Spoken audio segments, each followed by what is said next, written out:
नमस्कार दोस्तों, स्वागत है आपका हमारे इस द हिंदू और दैनिक जागरण के न्यूज़ एडिटोरियल के अंदर। आज 28 जून है। चलिए शुरू करते हैं। और अगर आप चैनल पर नए हैं तो प्लीज़ चैनल को सब्सक्राइब कर लीजिए, साथ ही साथ आप वीडियो को लाइक जरूर करें और अगर आप वीडियो को शेयर कर सकते हैं तो प्लीज़ शेयर कीजिए। चलिए शुरू करते हैं। तो पहला हमारा जो एडिटोरियल है वह हमारा द हिंदू से संबंधित है। तो आर्टिकल कहता है भी अमेरिका है, तो अमेरिका द्वारा भारत को जो इतनी रियायतें क्यों दी जाती हैं।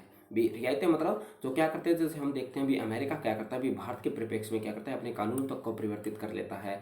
साथ ही साथ हम देखते हैं भी किस प्रकार से, जैसे रूस यूक्रेन के समय में क्या हुआ था भी, जो सभी जो देश थे जिन पर जो रूस वगैरह से हम तेल खरीदते थे उन पर सेंसस लगा दिए गए थे, मगर भारत के परिप्रेक्ष्य में ऐसा कोई भी निर्णय नहीं लिया गया। ठीक। और साथ ही साथ अगर हम इनका एक कानून की इसके अंदर बात की गई है, उस कानून के तहत भी अगर हम देखें तो ताकि कोई भी देश है जो अमेरिका का उसको एक अपना विरोधी देश मानता है, उसके साथ व्यापार वगैरह करता है, तो अमेरिका क्या करता है, उस पर सेंसस लगा देता है। मगर भारत के परिप्रेक्ष्य में अमेरिका ऐसा क्यों नहीं कर पाता है, तो इसके बारे में इस आर्टिकल के अंदर सारे के सारे अंदर ये जिक्र किया गया है। ठीक। तो इस जो कानून का हमने नाम देखा था वो कानून था हमारा काउंटरिंग अमेरिका, जो एडवाइजरीज थ्रू द हमारे जो सेंसस थे एक्ट था इनका, जिसको बोलते थे हम एक प्रकार से काटसा बोलते थे, जो कि कब 2017 में ये लागू हुआ था। उसके अनुसार क्या हुआ था, फिर पिछले दशक में अमेरिका की जो छूट वो किसी रूस से संबंधित नियमों पर रही है। तो कहीं न कहीं कैसे भी इस कानून के तहत भी रूस से जो व्यापार करते थे उन पर क्या लगाते गए, भी सेंसस लगाते थे। मगर भारत को क्या हुआ भी, इससे क्या होती, रूस से संबंधित जो नियम थे उनमें क्या दी गई थी, छूट दी गई थी। साथ साथ इसमें जो ट्रंप प्रशासन है, यानी जो अमेरिका का जो ट्रंप का शासन काल का, उसके तहत जो रूस के से हमने जो विमान खरीदा था एस हमारा जो 14 कौन सा जो एस जो हमने हमारा जो सॉरी S-400 जो हमारी जो मिसाइल प्रणाली थी, उसके तहत भी क्या किया था, भारत को कहीं न कहीं मंजूरी दे दी गई थी। मगर ऐसी ही मंजूरी जो टर्की था और साथ साथ जो चीन था, उनको इस प्रकार की मंजूरियाँ नहीं दी गई थी। तो कहीं न कहीं भारत के परिप्रेक्ष्य में अमेरिका का ये रवैये का कारण क्या है, तो इसके जो स्पष्ट कारण है वो सबसे पहला कहता है भी भारत के साथ इसका कारण है भी, सबसे पहले जो भारत है वह दुनिया का सबसे बड़ा आबादी वाला देश है। तो एक भारत एक बहुत बड़ा बाजार है। साथ ही साथ भारत क्या है, एक गणतंत्रात्मक है, यानी ऐसा राज्य है जो कहीं न कहीं अमेरिका की जो शासन की पद्धति है उसी पद्धति पर क्या है हमारा भारत है वो भी क्या आधारित है। अगर कहीं न कहीं अगर भारत पर इस प्रकार के सेंसस लगाए जाते हैं तो कहीं न कहीं जो अमेरिका की जो गणतंत्रात्मक पद्धति है उस पर भी सवाल खड़े हो जाते हैं। तो एक ये कारण हमारा हो सकता है। साथ ही साथ हम कह सकते हैं भी भारत एक बहुत बड़ा लोकतांत्रिक देश है और ये लोकतंत्र की जो परिकल्पना थी वो सबसे पहले अमेरिका के अंतर्गत ही आई थी। तो ये भी कहीं न कहीं एक प्रकार से जो अमेरिका का एक समर्थित रूप है देखने को हमें मिलता है। साथ ही साथ जिसका भी हमारे जो परमाणु प्रसार और सकारात्मक परिणाम में भी हमें देखने को मिल रहा है, यानी जो हमारी जो परमाणु से संबंधित भी अमेरिका ने काफ़ी जो निर्णय थे उनमें परिवर्तन किए थे। जो अप्रसार नीति थी हमारी भी, हम क्या करते हैं तो कि जो परमाणु है उसको अप्रसार नहीं करते, हमारी जो ऊर्जा की जरूरत है उसी के आधार पर हम उसको रखते हैं, तो वो भी कहीं न कहीं क्या थी, सकारात्मक परिणाम थे। अगर हम बात करें, अगर भारत एक आर्थिक बहुत बड़ा बाजार है जो कि क्या करता है, जो अमेरिका के जो निवेशक हैं उनको यहाँ पर व्यापार करने में काफ़ी सहायता प्रदान कराते हैं। तो जैसा कि हम जानते हैं भी अमेरिका है उसके पास जो निवेशक हैं उसको अपना लाभ कमाने के लिए एक बड़े बाजार की आवश्यकता है। तो उस बाजार के रूप में अमेरिका के लिए भारत एक महत्वपूर्ण, या कह सकते हैं एक सामरिक दृष्टि से भी काफ़ी महत्वपूर्ण हो जाता है। अगर उसके साथ हम देखें तो भारत क्या है, एक सैन्य आयातक भी है। ठीक है। तो भारत क्या करता है, जो अमेरिका वगैरह है उनसे जो हथियार वगैरह भी खरीदता है और एक वो सबसे बड़ा यानी सैन्य जो यानी जो वस्तु हैं उनका आयात करता है, तब भी भारत क्या है एक आकर्षक के अंदर बना रहता है अमेरिका के लिए। तब भी अमेरिका क्या करता है, अपने जो कानून होते हैं उनके अंदर परिवर्तित करता है या भारत पर इस प्रकार के सेंसस वगैरह नहीं लगाता है। ठीक। आगे इसके अंदर कहता है भी, जो तीसरा जो कारण माना जाता है भी, एशिया का भौगोलिक क्षेत्रफल भी हमें देखता है, क्योंकि एशिया के अंदर जो भारत है वो कहाँ पर, जो चीन है उसको काउंटर करने के लिए भी अमेरिका की काफ़ी सहायता कर सकता है या काफ़ी मदद साबित हो सकता है। ये भी कारण है भी, जिसके कारण अमेरिका क्या करता है, भारत पर किसी भी प्रकार के कोई सेंसस वगैरह नहीं लगाता है, किसी प्रकार का दबाव उन पर नहीं डालता है चीन को काउंटर करने के लिए। ठीक है। चौथा, अगर बात करें अभी हाल ही के अंदर हमारे अमेरिका यानी बाइडेन और मोदी जी के बीच में जो अमेरिकी जो प्रवासी का जो समझौता था वो भी क्या हुआ था, स्वीकार हुआ था। यानी जिस प्रकार से जो अमेरिका के जो लोग भारत आते हैं, भारत के जो लोग अमेरिका जाते हैं, तो उनके बीच में क्या भी उनके जो प्रवासी लोग हैं उनको किसी प्रकार की दुविधा ना हो या समस्या ना हो, उससे संबंधित भी क्या है कुछ समझौते इसके अंतर्गत हुए हैं। ठीक है। तो जो कहीं न कहीं हमारे खुद एक पेशेवर के रूप में या कानून का पालन करने वाले या समृद्ध समस्या रहित समुदाय के रूप में प्रतिष्ठित है। तो कहीं न कहीं कानून के यानी जो अमेरिका है उसका एक काफ़ी ये भी होता है भी वह क्या कानून को पालन करने वाला होता है, लोगों को न्याय दिलाने वाला होता है, समस्या होती है उनकी कहता है, तो एक प्रकार से एक प्रतिष्ठित व्यक्ति के तौर पर भी ये एक हमारे लिए हम कह सकते हैं ये सेंसस वगैरह नहीं लगाए जाते हैं। और कहीं न कहीं भारत है वो अमेरिका का सबसे बड़ा एक समर्थक देश भी है। ये भी एक कारण है जिसके कारण क्या करता है भी अमेरिका क्या नहीं करता, भारत के साथ किसी भी प्रकार के इस प्रकार के जो सेंसस वगैरह वह नहीं लगाता है। ठीक है, तो यही एक और साथ एक ये भी कह सकते हैं जो अमेरिका है, अमेरिका के अंदर हम देखते हैं भी जैसे हमारा गूगल का सीईओ हमारे भारतीय हैं, अन्य जो अमेजन के सीईओ है वो भी भारतीय हैं। तो काफ़ी प्रतिष्ठित ऐसे लोग हैं जो अमेरिका की जो बड़ी बड़ी कंपनियां हैं उन पर भी विराजमान है। तो ये भी एक कहीं न कहीं सॉफ्ट पावर के रूप में अमेरिका पर एक दबाव बनाता है जो कि भारत के खिलाफ इस प्रकार के सेंसस वगैरह से हैं उनके लिए रोकने का प्रयास करता है। ठीक है, तो यही चीज़ इस आर्टिकल के अंतर्गत है जिक्र करिए भी भारत को भी अभी क्या करते हैं भी इन चीज़ का फ़ायदा उठाते हुए भारत के अंदर ज़्यादा से ज़्यादा टेक्नोलॉजी वगैरह लेकर आनी चाहिए, ज़्यादा से ज़्यादा वहाँ के निवेशकों को प्रभावित करना चाहिए ताकि यहाँ पर रोजगार का विकास किया जा सके। ठीक, चलिए नेक्स्ट आर्टिकल पर। अगला जो आर्टिकल है वो कहता भी अभी हाल ही के अंदर का हुआ है भी जो नेशनल इंस्टीट्यूशंस रैंकिंग जो हमारा जो जिसको वर्क है यानी उसके द्वारा जिसको बोलते हैं NIRF के द्वारा क्या हुआ भी एक रिपोर्ट जारी की गई है, उस पर ये आर्टिकल जिक्र किया गया है। तो इस आर्टिकल के अंदर यही कहा जाता है भी जो एजुकेशन के अंदर जो हायर एजुकेशन से संबंधित जो यूनिवर्सिटीज़ वगैरह हैं या जो कॉलेज हैं या जो इंस्टीट्यूशन हैं, ठीक है, तो वो जो संस्थाएँ हैं उनके अंदर जो तमिलनाडु है, ठीक है, तमिलनाडु के इसके अंदर कितने लगभग 35 जो संस्थान है वो केवल और केवल किसके तमिलनाडु के अंदर है। ठीक है, तो ऐसा क्या कारण है भी तमिलनाडु के इतने संस्थान हैं जबकि अन्य जो देश हैं जैसे जिसके अंदर केरल है या दिल्ली है, उत्तर प्रदेश है, बिहार है, राजस्थान है, हरियाणा है, मध्य प्रदेश है, महाराष्ट्र है, तो उनके इतने नहीं है। क्या कारण है भी तमिलनाडु के अंदर है। ठीक है, तो हमें कौन कौन से सुधार करने की आवश्यकता है ताकि हम क्या करें भी ज़्यादा से ज़्यादा हमारे और जो संस्थान है वो इसके अंतर्गत हम लेकर आ सकते हैं। ठीक है, तो ये है वो क्या था कि भारत में उच्च शिक्षा संस्थान को रैंकिंग करने के लिए शिक्षा मंत्रालय द्वारा क्या किया गया, राष्ट्रीय संस्थान फ्रेमवर्क जारी किया गया है। ठीक है, कौन सा एक फ्रेमवर्क द्वारा किया गया, राष्ट्रीय संस्थान रैंकिंग के द्वारा किया, जो जिसमें कहीं के जो तमिलनाडु है उसने क्या किया, एक उल्लेखनीय विश्लेषण या भी कहीं के लेकिन विशेषता दर्शाता है या कहीं उल्लेखनीय परिणाम यह तमिलनाडु दर्शाता है। ये रिपोर्ट क्या करती है भी कॉलेजों की गुणवत्ता का आकलन करती है, साथ साथ अलग अलग इसके 5 मापदंड हैं उसके आधार पर क्या कर देती है ये रैंकिंग देती है इन संस्थानों को। कौन कौन से शिक्षणक है, उसके बाद में शिक्षक और संस्थान जिसके अंदर 40% है, स्नातक परिणाम की अगर हम बात करें वो 25% है, अनुसंधान यानी रिसर्च एंड डेवलपमेंट की अगर हम बात करते हैं तो वो 15% है, जो आउटरीचिंग या समावेशिता की अगर हम बात करते हैं, व्यावसायिकता की बात करते हैं तो वो 10% है, और अगर हम धारणा की बात करते हैं या फिर कहीं प्रकार के हम जो एथिक्स वगैरह की बात करते हैं तो वो 10% है। ठीक है, तो ये कहीं कहीं ये जो 3-5 मापदंड है इसके आधार पर क्या करता है ये जो संस्थान होती है वो क्या करती है इनको रैंकिंग वगैरह प्रदान करवाती है। ठीक है, तो अगला कहता है ये रैंकिंग में भाग लेने वाले जो कॉलेज की संख्या थी वह 2017 के अंदर कितनी थी, केवल और केवल 535 थी। ठीक है, अभी अगर हम 2020 की बात करते हैं तो इसमें कितनी हो गई, 1600 लगभग 60 के आसपास या 59 कह सकते हैं। इसके बाद में अगर 2023 में कितनी थी, इसमें 2746 जो संस्थान थी। ठीक है, तो इतने संस्थान में जो टॉप हमारी जो 100 हमारी जो संस्थान है उसमें केवल और केवल 35 संस्थानों का जो योगदान है केवल और केवल तमिलनाडु का रहा है। ठीक है, तो एक ही राज्य से इतने संस्थान होना कहीं न कहीं उनकी जो शिक्षा व्यवस्था है उसको वह कहीं उच्चतर दर्शाता है। तो अन्य राज्यों को भी तमिलनाडु की तरह अपने जो संस्थान है उसके अंदर बेहतर प्रदर्शन करने या बेहतर सुधार करने की आवश्यकता है। ठीक, आगे कहता है भी 2023 में जो शीर्ष संस्थान है उसके अंदर रैंकिंग की अगर बात करें तो तमिलनाडु की हमने देखा है 35 है, दिल्ली की 32 है, केरल की इसके अंदर जो 14 है और पश्चिम बंगाल है उसकी है 8 है। ठीक है, तो बाकी अगर हम बात करें जिसमें के अंदर हम बात करते हैं अगर हरियाणा की बात करते हैं, राजस्थान की अगर हम बात करते हैं, मध्य प्रदेश की बात करते हैं, उत्तर प्रदेश की बात करते हैं तो उनकी जो हिस्सेदारी है वह लगभग नगण्य के बराबर है, यानी बहुत ही कम है। तो उसमें हमें बहुत ज़्यादा सुधार करने की आवश्यकता है ताकि हम उनके संस्थान हैं जिन पर इतनी आबादी वाले जो राज्य हैं उनका भी योगदान क्या हो, बेहतर हो पाए। ठीक, इसके अंदर जो राष्ट्रीय जो संस्थान जो रैंकिंग फ्रेमवर्क है उसे 2015 में स्थापित किया गया था। किसके द्वारा? मानव संसाधन विकास मंत्रालय के द्वारा, जिसका अभी नाम चेंज करके शिक्षा मंत्रालय कर दिया गया। इसके द्वारा ये लॉन्च किया गया था 2015 के अंतर्गत।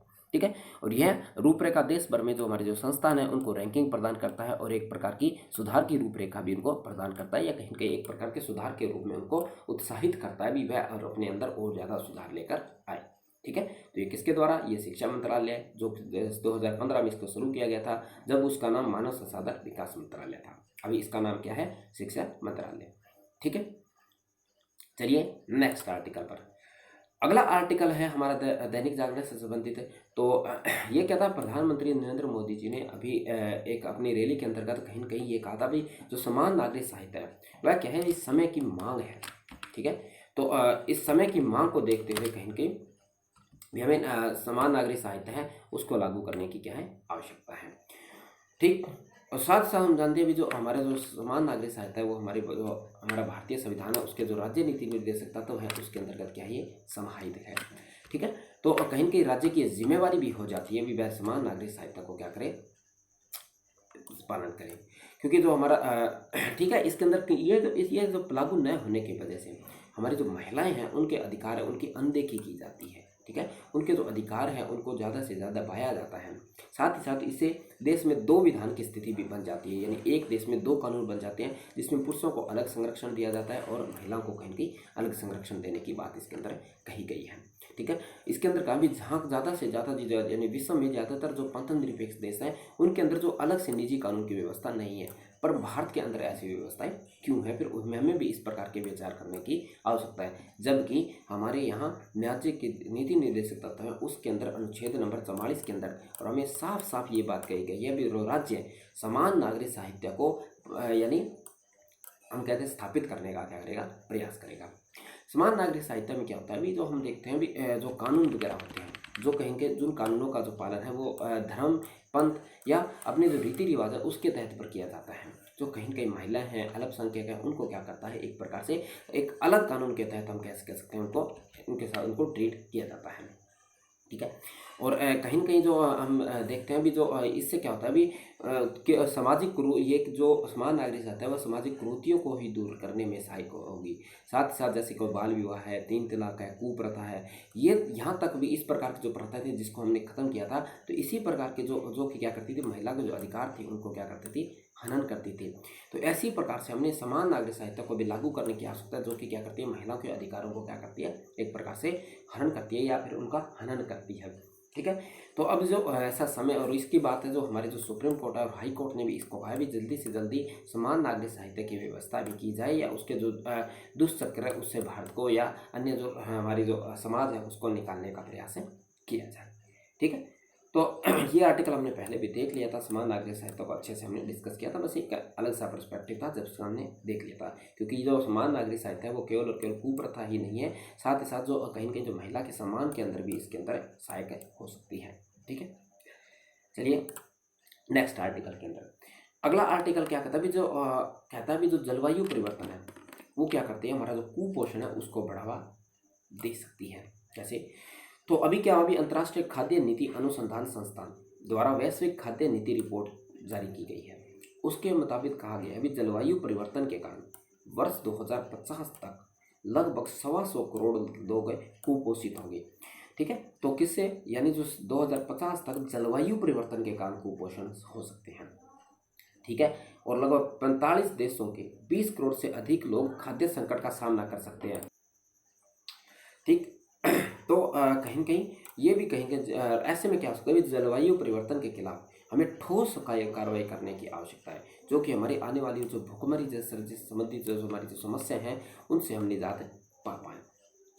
साथ ही साथ हम देखते हैं हमारे जो कृषिगत उत्पादन है और जलवायु परिवर्तन है उसका क्या होता है? अभी प्रत्यक्षतः या सीधा का सीधा एक दूसरे के साथ संबंध होता है। हम देखते हैं एक तरफ जहाँ खाद्य प्रणाली वैश्विक ग्रीन हाउस गैस के तहत यानी जो 1/3 हिस्से के लिए जिम्मेदार है, दूसरी तरफ की अगर बात करें जलवायु परिवर्तन के कारण खाद्यों की जो गुणवत्ता है यानी क्वालिटी है वो भी क्या करती है? इससे क्या होती है? प्रभावित होती है। और साथ साथ जो खाद्य की जो मात्रा होती है, उत्पादन जो मात्रा होती है उसके अंदर भी क्या होती है? इसको प्रभावित करती है। ठीक है। और उत्पादन फसलों की जो गुणवत्ता होती है उसके अंदर भी दिनों दिन क्या करती है, कमी आती जाती है, और वो जो खाद्य प्रसाद होते हैं वे असुरक्षा और साथ साथ कुपोषण को भी जन्म देने लगती है। यानी जो जलवायु परिवर्तन के कारण क्या हो रहा है, हमारे जो खाद्य पदार्थ है उसके अंतर्गत जो पोषण स्तर है वो भी दिनों दिन गिरता हुआ जा रहा है, और कहीं न कहीं हमारे स्वास्थ्य के लिए वह हानिकारक होती जा रही है। ठीक है। कहीं न कहीं इसके अंदर कहता है कि जो संपूर्ण आबादी को खिलाने के लिए अगर पर्याप्त पोषण और गुणवत्ता वाले भोजन को विकसित करने कि हमारी जो धरती है, हमारी जो ज़मीन है या भूमि है, उसकी क्षमता भी दिनों दिन क्या होती है, कम होती जा रही है। साथ ही साथ इससे क्या हो रहा है, हमारा जो मानसून है उसकी अनियमितता भी बढ़ती जा रही है। कहीं पर ऐसा हो रहा है कि जो जल के स्रोत है उनके कारण सूखे कारण फसल की पैदावार नष्ट हो जाती है, कहीं पर बाढ़ की स्थिति बन जाती है जिसके कारण हमारी फसलें बर्बाद हो जाती हैं। ठीक है। तो ये भी एक मुख्य कारण हो सकते हैं हमारे इनको प्रभावित करने के एवज में। ठीक है। तो हमें ऐसे कहीं न कहीं इन पर और आवश्यकता है हमें जलवायु परिवर्तन से निपटने के लिए। ठीक है। इसी के साथ हमें पेयजल की गुणवत्ता, हमारा जो जल है उसकी गुणवत्ता भी इससे प्रभावित होती है, उसके जो पोषण पदार्थ है उसके अंदर भी गिरावट आती है। शरीर में पानी के लिए जो संपूर्ण पोषण की हमें ज़रूरत होती है वो भी हमें नहीं मिल पाता है, जिसकी वजह से हम क्या करते हैं, ज़्यादा से ज़्यादा हम और ज़्यादा बीमार होते जाते हैं। ठीक है। आगे कहता है भी जलवायु परिवर्तन जो हमारी जो ग्रामीण जो महिलाएं हैं और या लड़कियां हैं उनके पोषण स्तर और स्वास्थ्य को भी प्रभावित करती हैं। कैसे भी जो ग्रामीण स्तर की जो महिलाएं होती हैं वो क्या करती हैं, भी जो पानी वगैरह है उनको लाने के लिए दूर दूर तक जाती हैं, साथ ही साथ जो लकड़ियाँ वगैरह इकट्ठी करती है उसके लिए भी उन्हें दूर दूर तक फैलना यानी जाना पड़ता है। ऐसे में अगर जलवायु परिवर्तन के कारण क्या होता है, उनके स्वास्थ्य, क्योंकि उनको नज़दीक में ये चीज़ नहीं मिल पाती है जिसकी वजह से उनके स्वास्थ्य पर और ज़्यादा प्रभाव पड़ सकता है। ठीक है। और साथ ही साथ जलवायु परिवर्तन के कारण हमें जो विस्थापन की स्थिति भी हमें देखने को मिलती है, लोग एक स्थान से दूसरे स्थान पर जाते हैं, जिससे कि हम कह सकते हैं जो प्रवासन की हम कह सकते हैं एक प्रकार से जो एक तरह पर जो जनसंख्या घनत्व है वो भी क्या होता है, बढ़ जाता है। ठीक है। और पलायन की स्थिति भी हमारे यहाँ बढ़ जाती है। ठीक है। आगे कहता है भी जलवायु परिवर्तन से निपटने के अभाव में 2050 तक भूख और कुपोषण के खतरे से लगभग 20% बढ़ोतरी हो सकती है। कितनी भी, वर्तमान में हमारे जलवायु खतरे का 20% की बढ़ोतरी, जो कि आज के स्तर पर 20%, जो कि कितनी जनसंख्या हमारे कुपोषण से ग्रसित हो सकती है। ठीक है। आगे कहता है भी कुपोषित व्यक्ति की जो रोग प्रतिरोधक क्षमता होती है वो भी क्या है, दिनों दिन कम होने लगती है। ठीक है। तो जिससे क्या होता है भी वह स्वास्थ्य है वो जल्दी से रिकवर भी नहीं हो पाता, जिसकी वजह से स्वास्थ्य पर हानि पहुंचते और आर्थिक रूप से और ज़्यादा कमजोर होता है, जिससे वह कहते जो मानव उत्पादक मानव संसाधन के रूप में भी परिणत नहीं रह पाता है, यानी वह और ज़्यादा अर्थव्यवस्था के लिए उत्पादन नहीं कर सकता है। वह परिवार, समाज और देश के लिए कहीं न कहीं हमारे लिए क्या बन जाता है, बोझ बन जाता है। ठीक है। अतः हमें नागरिकों को कुपोषण से बचाने के लिए खाद्य उत्पादन व उनसे समुचित प्रबंधन पर जोर देने की क्या है, आवश्यकता है। ठीक है। साथ ही साथ हमें सबको मिलकर इसके निपटने की आवश्यकता है। ठीक है। और विकासशील देश हैं या विकसित देश हैं उन सभी को सहयोगात्मक रूप से आगे बढ़ना चाहिए और जलवायु को एक यानी संपूर्ण विश्व की समस्या मानते हुए इसका निपटारा करने की आवश्यकता है। ठीक है। तो हमने देखा है भी किस प्रकार से जलवायु परिवर्तन के कारण कुपोषण हमारा बढ़ावा दे सकता है, आने वाले समय में कौन कौन सी दिक्कतें हमें सामना करने को मिल सकती है। ठीक। चलिए नेक्स्ट आर्टिकल पर। बस नेक्स्ट आर्टिकल हमारा वही है जिस प्रकार से हमने देखा था अभी। हमारे जो प्रधानमंत्री नरेंद्र मोदी जी हैं उन्होंने क्या किया है, अमेरिका और मिस्र की यात्रा की है। इसी एवज में हमने देखा भी भारत एक सॉफ्ट पावर के रूप में आगे उभर कर सामने आया है। तो इस आर्टिकल के अंदर कहता है भी जो अन्य जो देश हैं वो क्या हो रहे थे भी भारत की ओर एक यानी भारत की ओर देख रहे हैं। जो कमज़ोर जो राष्ट्र होते हैं, जो इस प्रकार का जो राष्ट्र होता है जो कि दिनों दिन क्या करता है उन्नति के तहत अपने आगे बढ़ता हो जाता है, उसकी ओर देखते हैं। वो देखते हैं भी जो विकासशील जो देश होते हैं वो सोचते हैं या वो देखते हैं भी जो इस प्रकार का जो राष्ट्र है वो उनकी बातों को आगे जो मंच बड़े मंच पर रखेगा। ठीक है। और साथ ही साथ उनकी जो समस्या है उनको सुलझाने में भी उनके लिए क्या होगा, सहायक साबित होगा। ठीक है। तो आगे इस आर्टिकल के अंदर भी जिस प्रकार से हमने अमेरिका से जैसे लड़ाकू विमान वगैरह लिए हैं जिसमें जेट इंजन है, ड्रोन है, हमारे जो सेमी कंडक्टर्स हैं, तो उनसे संबंधित हमारे यहाँ क्या है हस्ताक्षर यानी जो हमने समझौते वगैरह किए हैं वो भी क्या हो सकता है भी भारत के अंदर जो रक्षा और प्रौद्योगिकी के क्षेत्र में आत्मनिर्भर बनाने में हमारे लिए क्या हो सकता है, सहायक सिद्ध हो सकता है। ठीक है। और इससे हमें नए नए सशक्त भारत के निर्माण में भी सहायता मिल सकती है, और साथ ही साथ हमारे जो युवा हैं उनको रोजगार प्रदान करने में भी काफ़ी सहायता सिद्ध हो सकती है। ठीक है, तो तकनीकी कितनी हमारे लिए सहायक हो सकती है नए रोजगार उत्पन्न करने के लिए। ठीक है, साथ ही साथ इसके अंदर कहा भी देश जिस प्रकार से एक हमारे यहाँ जो एक तो हमारी जो एक तो जर्नल इलेक्ट्रॉनिक्स और साथ साथ हिंदुस्तान एसोसिएशन के बीच में क्या हुआ है, एक समझौता हुआ है, जिससे वह क्या करेंगे, भी हमारे जो हल्के जो लड़ाकू विमान है उनका निर्माण भारत के अंतर्गत ही करेंगे, जिसके अंदर एक प्रकार से भारत को टेक्नोलॉजी हस्तांतरित करके भारत के जो कच्चा माल वगैरह भारत के अंदर ही इसका उपयोग किया जाएगा। तो ये भी कहीं न कहीं क्या होगा, भी हमें काफ़ी यानी सहायता हमारे लिए यानी एक सकता है हेल्पफुल हो सकते हैं, जिसके अंदर हम कैसे इससे ज़्यादा से ज़्यादा क्या होगा, अभी रोजगार का बढ़ोतरी होगी, साथ साथ भारत की हथियारों के अंदर या लड़ाकू विमान के अंदर आत्मनिर्भरता भी हमारे अंदर बढ़ेगी। इसी के अंदर आगे इसके अंदर कहा भी जिस प्रकार से भारत क्या है भी हम देखते हैं भी भारत क्या था भी पहले क्या था, मिग एक लड़ाकू विमान था जिसके लिए हम तो पूर्णतः क्या थे, रूस पर क्या थे, आत्मनिर्भर थे। तो इस प्रकार की जो निर्भरता है वो भी हमारी दिनों दिन क्या होगी, कम होती जाएगी। साथ ही साथ तो इसके अंदर का भी जो इस प्रकार के समझौते से हमारा जो मैन्युफैक्चरिंग जो सेक्टर है वो भी क्या होगा, और ज़्यादा मजबूत होगा, जिससे क्या होगा, अभी ज़्यादा से ज़्यादा मात्रा में रोजगार बनेंगे और हमारे युवाओं को रोजगार मिलेगा, जिससे क्या भी देश में उन्नति की बढ़ोतरी होगी। ठीक है, तो इसी के साथ बस इसके अंदर जो ये जो कुछ ये मिग की हमने बात कर ली है उसका इसके अंतर्गत जिक्र हुआ है। साथ ही साथ इसके अंदर कहा भी जो भारत की एक जो अमेरिका की एक कंपनी है जिसका नाम है जो जो सेमीकंडक्टर का निर्माण करे। ठीक है, तो माइक्रो जो कंपनी है वो क्या करेगी, भारत में सेमीकंडक्टर का निर्माण करेगी, जिसकी वजह से क्या होगा भी यहाँ पर भी जो कोरोना काल के अंदर जिस प्रकार से हमने देखा था भी सेमीकंडक्टर्स की या जो चिप वगैरह थी उसकी कितनी भारी मात्रा में हमें क्या करनी पड़ी थी, आवश्यकता थी, मगर कोई भी देश इसकी नहीं कर सकता था, यानी आयात नहीं करता था, या होता था तो बहुत कम मात्रा में होता था। तो जिससे हमारा जो विनिर्माण क्षेत्र था वह काफ़ी प्रभावित हुआ था, उससे भी हमें निजात देखने के अंदर मिल सकती है। और साथ ही साथ भारत आत्मनिर्भरता के साथ साथ एक बड़े सेमीकंडक्टर हब के रूप में भी सामने आ सकता है। ठीक है, साथ ही साथ इसके अंदर सेमीकंडक्टर के बारे में समझाया गया था भी सेमीकंडक्टर्स होता है, न तो वो कंडक्टर होता है न ही वह नॉन कंडक्टर होता है। उसके अंदर क्या होता है भी जो हमारी जो विद्युत होती है उसको कंट्रोल करने की क्या होती है, क्षमता होती है। ठीक है, जो सिलिकॉन वगैरह से इसका निर्माण किया जाता है। ठीक है, तो इसके लिए काफ़ी टेक्नोलॉजीज वगैरह की आवश्यकता होती है जो कि हमें अमेरिका से प्रदान की जा सकती है। ठीक है, तो यही बातें इसके अंतर्गत जिक्र की गई है भी भारत एक महत्वपूर्ण सॉफ्टवेयर के रूप में उभर कर सामने आ रहा है। ठीक है, तो आज की वीडियो में इतना ही। अगर आपके लिए वीडियो हेल्पफुल होती है तो आप चैनल को सब्सक्राइब कर सकते हैं, साथ ही साथ आप वीडियो को लाइक भी कर सकते हैं। ठीक है, चलिए मिलते हैं फिर नेक्स्ट वीडियो में।